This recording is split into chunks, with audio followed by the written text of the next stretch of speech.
രോഗിയെ എടുക്കാനായി പോയ ആംബുലൻസ് കാറുമായി കൂട്ടിയിടിച്ച് നിയന്ത്രണം വിട്ട് റോഡരികിലെ സുരക്ഷാവേലിയിൽ ഇടിച്ച് തകർന്നു. ഡ്രൈവർക്ക് പരിക്ക്. വഴിയാത്രക്കാരൻ കഷ്ടിച്ച് രക്ഷപ്പെട്ടു.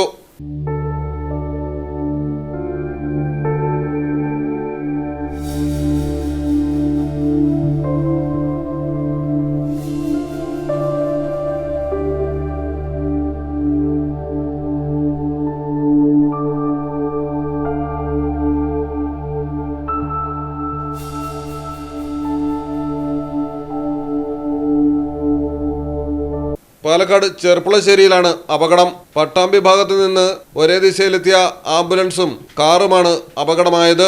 മുന്നിൽ പോവുകയായിരുന്ന കാർ പെട്ടെന്ന് വലതുവശത്തേക്ക് തിരിച്ചതോടെയാണ് ആംബുലൻസ് നേരെ കാറിലിടിച്ചതും നിയന്ത്രണം തെറ്റി എതിർവശത്തെ റോഡരികിലെ സുരക്ഷാവേലിയിൽ ഇടിച്ചു നിന്നതും. ആംബുലൻസ് ഡ്രൈവറുടെ കാലിന് ഗുരുതരമായി പരിക്കേറ്റു. മലയാളം ടെലിവിഷൻ, പാലക്കാട്. നിങ്ങൾക്ക് എത്ര പേർക്കറിയാം നിങ്ങളുടെ കുഞ്ഞിന്റെ ആദ്യ കാതുകുത്ത് പവൻ ഗോൾഡിൽ തികച്ചും സൗജന്യമാണെന്ന്? പവൻ ഗോൾഡ് തിരൂർ.